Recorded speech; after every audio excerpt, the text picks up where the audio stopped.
It's been 1 year since a horrific school shooting in Uvalde, Texas, and Americans across the country paused to reflect on Wednesday.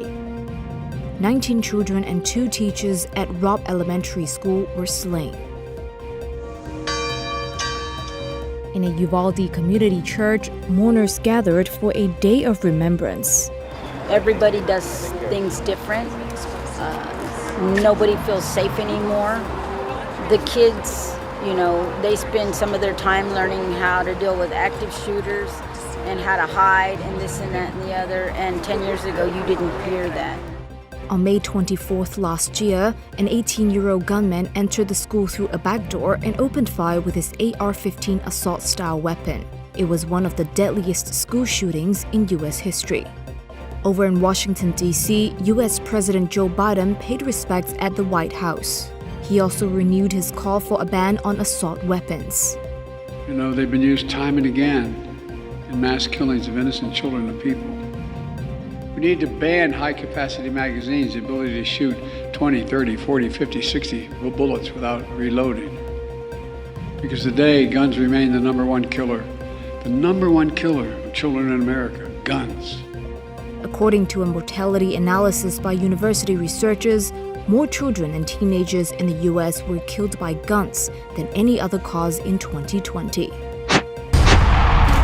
Florida Governor Ron DeSantis officially joined the race for the U.S. presidency on Wednesday. He released his first campaign video setting up a direct confrontation in the Republican contest with his one-time ally, former President Donald Trump. And I'm running for president to lead our great American comeback. However, the rest of the launch did not go smoothly. Twitter crashed repeatedly during a highly anticipated live audio chat between DeSantis and Twitter CEO Elon Musk. Put his money where his mouth is, upset the narrative. The audio cut out and some users were dropped. At one point, it appeared that over 500,000 people tried to join. Elon Musk blamed the problems on the number of listeners on Twitter Spaces. We're just reallocating more server capability to be able to handle the load here. It's really going crazy. The same service handled 3 million listeners for Musk's interview with the BBC last month. Twitter outages have become more common under Musk's ownership, as he laid off thousands of staff, including software engineers. Former President Donald Trump was gleeful over DeSantis' shaky Twitter launch, posting on his Truth Social account, "It was a disaster." In the months leading up to his presidential bid, DeSantis has toured the country, visiting states such as Iowa and New Hampshire that will hold early nominating contests, boasting of his record as Florida's governor. We will never ever surrender to the woke mob. Our state is where woke goes to die. Which includes severely restricting abortions in the state and making it easier for residents to carry concealed weapons. He also kept up a protracted battle with Disney over its criticism of laws that ban the teaching of gender identity concepts in public schools. But DeSantis' decision to wait to enter the race may have cost him in the polls, as Trump has had ample time and space to attack DeSantis, while some allies may have grown frustrated, waiting for the Florida governor to step into the ring. Besides DeSantis and Trump, other declared Republican candidates include Nikki Haley, former U.S. ambassador to the United Nations, and Tim Scott, a U.S. senator from South Carolina. As the U.S. careens toward a potential debt default, Democratic and Republican negotiators held talks on Wednesday to try to close a deal to raise the United States' self-imposed $31.4 trillion debt limit. At a White House briefing Wednesday, Press Secretary Karine Jean-Pierre criticized Republicans, saying that averting default is the responsibility of every single member of Congress and not a concession. A default would have catastrophic impacts in every single part of this country, whether you're in a red state or in a blue state. It doesn't matter. Every single part of the country. We're talking about millions of jobs lost, devastated retirement accounts, and a recession.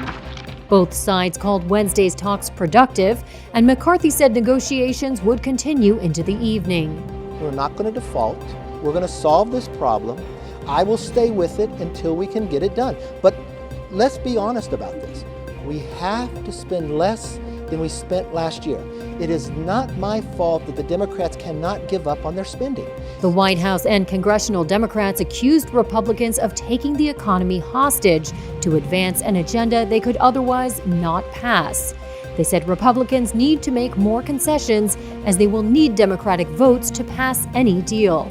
Top House Democrat Hakeem Jeffries. It's not clear to me that the extreme MAGA Republicans in the House are having these discussions in good faith.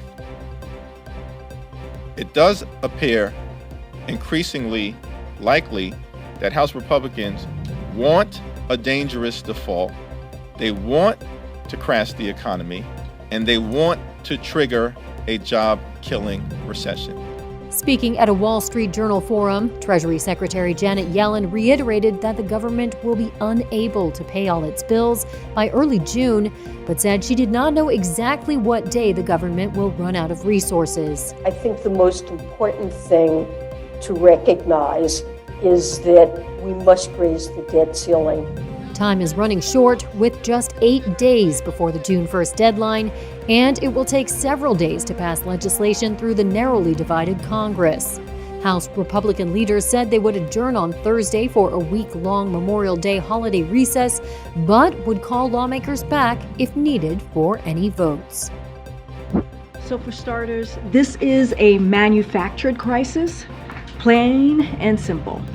That's what we're seeing currently. That's what we've been dealing with for the past couple of weeks, a manufactured crisis.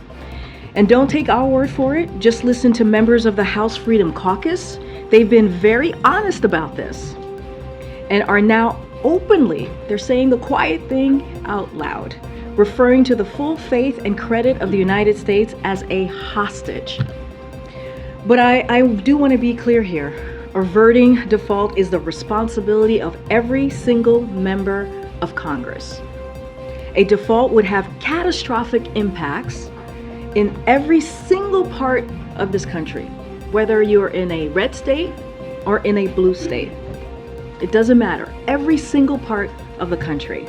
We're talking about millions of jobs lost, devastated retirement accounts, and a recession. We've also heard some House Republicans refer to preventing default as the only concession they are willing to make. But preventing a catastrophic default is not a concession, it's their job, period. Tina Turner, sometimes nicknamed the Queen of Rock and Roll, died on Wednesday at the age of 83. A representative said the legendary singer died peacefully after a long illness in her home in Küsnacht near Zurich, Switzerland. Known for her chart-topping song, What's Love Got to Do With It?, in which she called love a second-hand emotion, Turner epitomized 1980s style and often strutted red carpets with her spiky blonde hair, a short skirt, and stiletto heels. In an interview from 1996, Turner was asked how she kept fit. Just to get it out of the way, I'll just tell you that everyone is now going to gyms and exercising and carrying on, and it is said that it's good for your health, all of this yelling. And I've been singing and traveling and dancing for 35 years, so I think that my work has taken care of all of my aerobic classics, so that's the answer to that one, all right? Turner won 6 of her 8 Grammy Awards in the 1980s.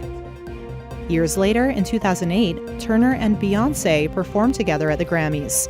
Tina rocks. She's the absolute best. It's something that I've been wanting to do for years, and it actually happened. It's amazing when those moments come to life.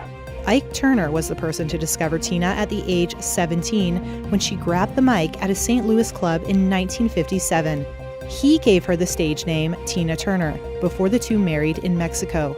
The superstar left Ike Turner in 1976 and was forthcoming about the abuse she suffered from her former husband during their marital and musical partnership in the 1960s and 1970s. Their divorce was finalized in 1978. Private Dancer from 1984 went on to become Turner's biggest album, the capstone of a career that saw her sell more than 200 million records in total. In 1985, Turner met German music executive Erwin Bach. Years later, she married him, relinquishing her U.S. citizenship and becoming a citizen of Switzerland. She battled a number of health problems after retiring, and then faced family tragedies with the death of 2 sons. Tina Turner is survived by Bach and 2 sons of Ike's that she adopted.